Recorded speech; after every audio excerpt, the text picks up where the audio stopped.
that a certain Swift star might be popping up. That's what I'm hoping That would for. make me very happy. I'm hoping, fingers crossed. I don't know. I've been reading between the lines. If there's any chance that Reputation TV gets announced tonight, I'm ready. Taylor Swift totally ghosted the American Music Awards this year, and the entire Swiftie fandom lost their minds. Despite being nominated for 6 AMAs, including heavy hitters like Artist of the Year and Album of the Year, Taylor didn't show up on the Vegas red carpet. Fans were buzzing, hoping she'd surprise everyone with an announcement about finally dropping Reputation. But nope, nothing.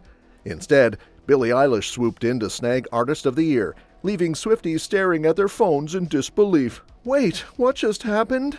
Here's where it gets messy. The AMAs are fan-voted, right? So naturally, fingers started pointing.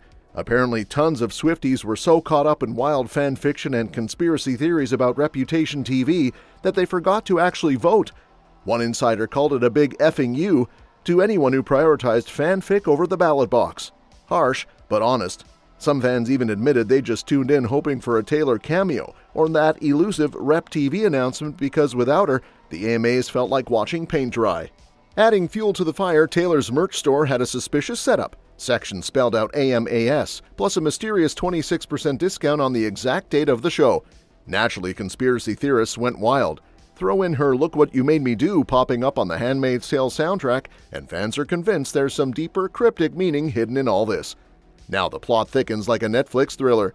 Fans aren't just blaming lazy voting or wild fanfic obsessions anymore. They've cooked up a spicy new theory involving none other than Donald Trump. Yep, you heard that right. The Taylor got snubbed drama is allegedly tied to political beef between Taylor and Trump himself. One savvy fan pointed out that the company behind the AMAs has deep ties to MAGA money. Billboard's parent company, owned by Jay Penske, reportedly dropped $1 million to Trump's camp. Plus, the AMAs are produced by Dick Clark Productions, which falls under the same corporate umbrella. Insiders whisper that Taylor's snub wasn't a coincidence or fan vote fail. It's politics crashing the music party. Others back this up, saying the awards night had a strong Republican awards vibe, with almost every performer except one showing conservative leanings. Fans felt the whole event was subtle shade directed at those outside the MAGA mold. Taylor, who's been vocal politically and backed Kamala Harris, apparently landed on Trump's blacklist, explaining the cold shoulder. And speaking of Trump, he's been throwing shade harder than a solar eclipse lately, posting on Truth Social that he hates Taylor Swift and claiming she's not hot anymore. Classic Trump flip-flop, considering he once called her very beautiful. To top it off, AI fakery pics of Taylor supposedly rocking MAGA merch surfaced, proving someone's having fun trolling. And remember when she got booed at the Super Bowl? Trump was quick to take credit for those MAGA vibes. So after all that Trump MAGA AMAs chaos, let's switch gears and dive into something a little more personal and way juicier for Swifties who need a break from political drama. Taylor Swift was recently spotted out on a late-night date with Travis Kelce, the NFL's shiny tight end and full-on heartthrob. These two, both 35 and looking like they just stepped out of a rom-com casting call, hit up Harry's restaurant in Palm Beach, Florida. Picture this: Taylor rocking a flowy floral off-the-shoulder sundress and a casual bun, while Travis keeps it chill in a black and white shirt and his signature baseball cap, walking hand-in-hand with security in tow because, you know, celeb life. Now the real tea? It's not about the wine or the cocktails or even the PDA. Nope, the buzz is all about Taylor's hair. Yep, her hair. Because if you're into Swiftie fandom, every curl and wave is basically a chapter in her autobiography. This time, Taylor went full-on natural curls, ditching the usual sleek styles for her authentic wavy self. And Swifties? They're losing it. Like, OMG, this is a sign.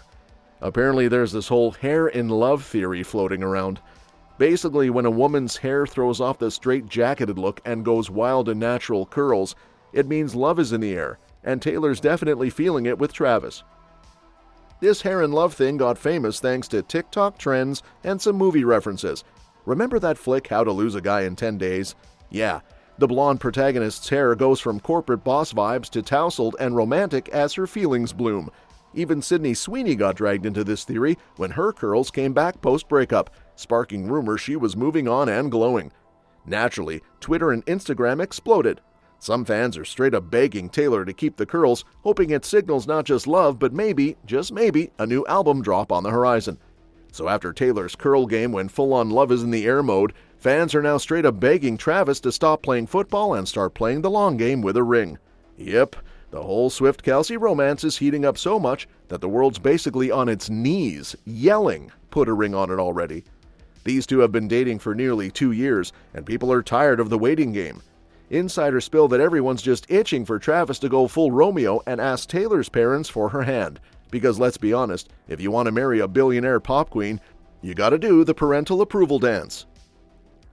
Word is Tay-Tay's folks are ready and waiting with open arms, and the couple's treating this like their last shot at forever. So when that engagement happens, it's gonna be the moment. Meanwhile, Travis is busy training hard because the NFL season's kicking off in September, and apparently this might be his last rodeo on the field. Talk about multitasking. Stay ripped for the Chiefs, but also prepare for the ultimate touchdown proposal.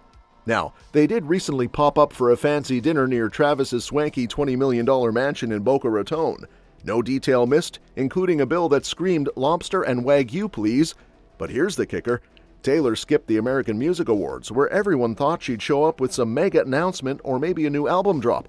Instead, the spotlight went to Billie Eilish, who cleaned up. Taylor's absence only added fuel to the rumor fire. Maybe the engagement or the album news is cooking behind the scenes? So after all the romantic vibes and lobster dinners, Travis is doing the solo grind, rocking a full-on gym look that screams "I'm training to win," or maybe just run away from the drama. Word on the street is the guy was caught leaving the gym in Florida, decked out in a tank top and shorts, looking all serious about that NFL season prep. See, when your girl's a Grammy queen and you're grinding hard as an NFL star, time becomes that sneaky villain. Scheduling conflicts, late-night rehearsals, brutal training sessions.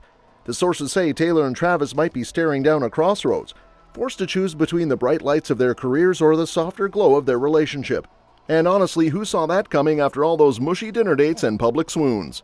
So Travis is grinding solo, prepping for the NFL season like a man on a mission, but the spotlight doesn't just follow his and Taylor's relationship, it's stalking every bite they take like it's the next album drop or touchdown celebration. Imagine being so ridiculously famous that people actually care what you order at dinner. Yeah, welcome to Tavis World, where your meal choices get more scrutiny than a pop diva's new single. This week, the Lovebirds hit up Harry's in Palm Beach, and insiders say they went full-on foodie mode. Taylor sipping on a craft vodka cocktail called the Melina, packed with passion fruit and vanilla, fancy enough to make you feel like you should be wearing a tuxedo just to hold the glass. Travis, never one to be outdone, goes with a Purple Rain cocktail that's basically a science experiment in a glass, creme de violette, green tea, and gin. Talk about mixing business with pleasure. Then comes the food order that sounds like it was designed for a Michelin star showdown. Taylor dives into Dover sole and lobster risotto, while Travis orders a Wagyu steak, a dry-aged burger because one meat item is never enough, and some cacio e pepe pasta. They don't stop there. They share an endive salad, broccolini, and potato puree like it's a buffet for two hungry royalty. Insiders say the bill hit over $400 before the tip, which is basically pocket change when your combined net worth could buy an entire stadium. And here's the kicker. Taylor's not just eating, she's basically the unofficial mayor of that restaurant. People are sneaking photos, whispering, trying to sneak a peek, turning the place into a mini paparazzi zone. It's the kind of attention that would make anyone else bolt for the exit, but Tay just keeps rolling, serving up the same vibe she does on stage. Unbothered, unstoppable, and totally owning her fame. Honestly, who else gets this kind of food paparazzi treatment? It's wild, it's extra, and it's just another day in the life of Taylor Swift. That's all for this video, folks. We'll see you next time.